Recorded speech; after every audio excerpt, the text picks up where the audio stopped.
Greetings, everyone. My name is Shileste Overton Morris, and I'm the director here at the Center for Schools and Communities, and also serve as the Chief Program Officer at the Central Susquehanna Intermediate Unit. So today we are going to be launching our discussions with the director. And I'm very excited about these discussions that we are utilizing to help elevate the work that we do here at the center that is focused around our four core service values. The first is service to others, passion for excellence, equity in action, and lastly, innovation for growth. And so today's focus is on service to others and equity in action. And I'm pleased to be able to talk today to Mr. Contrell Armor, who is the Youth Development Coordinator here at the Center, about the MLK PEACE Project and Day of Service that he organizes. So Contrell, can you tell us a little bit about the PEACE Project? All right. Well, thank you, Shileste, for having me. I'd be glad to talk about the PEACE Project. The PEACE Project, the goal of the PEACE Project, which stands for Partners in Education Advocacy and Commitment to Equality, is a community partnership initiative grounded in our work to build capacity in organizations that serve children, youth, and families. In tandem with Dr. King's legacy of service, the PEACE Project seeks to develop and sustain strong community partnerships with local organizations that share our vision. Constantly and consistently, the Center uses the equity lens to ensure representation, access, and opportunities are awarded to children, youth, and families we serve. And the PEACE Project reinforces that importance of diversity and equity inclusion in our work. Who are some of the projects that we have partnered with?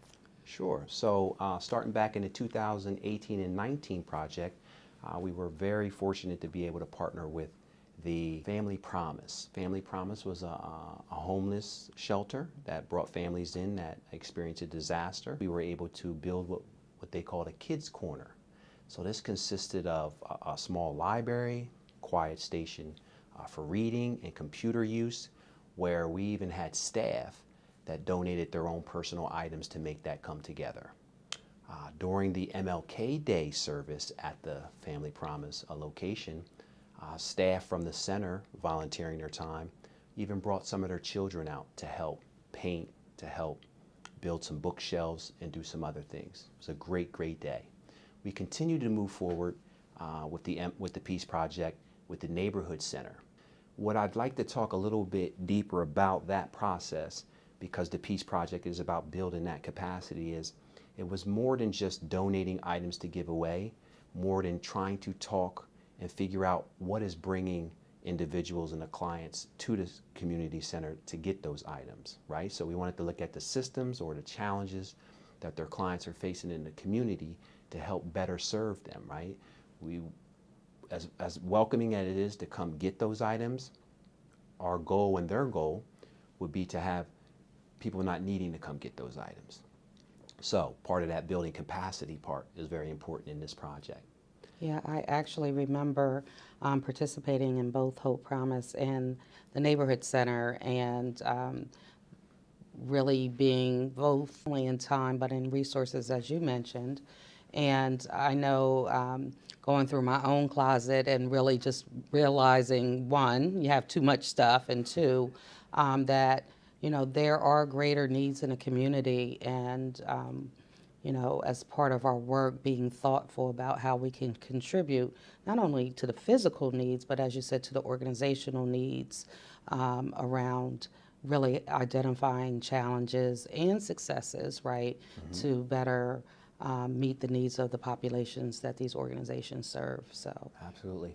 In addition to the caring closet, which we participated in at the Neighborhood Center, we were able to take some time and work with the children that showed up on that day.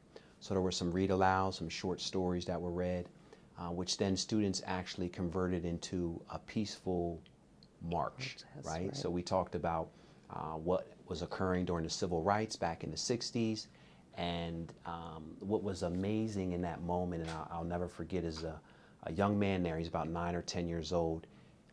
He spoke up and related what he was reading or what was being read to him in the 60s of, this seems like it's happening now.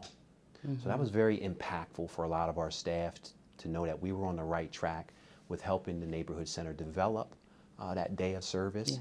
And again, I always go back to a beautiful thing when I talk about serving the kids in the community. Yeah, I It's just a remember great them thing. making signs that were relevant to today's issues. Absolutely. And as you said, doing the Peace March around the neighborhood center, so that was Right. a great day. That leads us right to the Hope Station of this year, where when you talk about staff being involved, we had some of our administrators and executive directors, program officers from the central office, from the Central Susquehanna Intermediate Unit, come down on an MLK Day of Service and help support the activities that we had that day.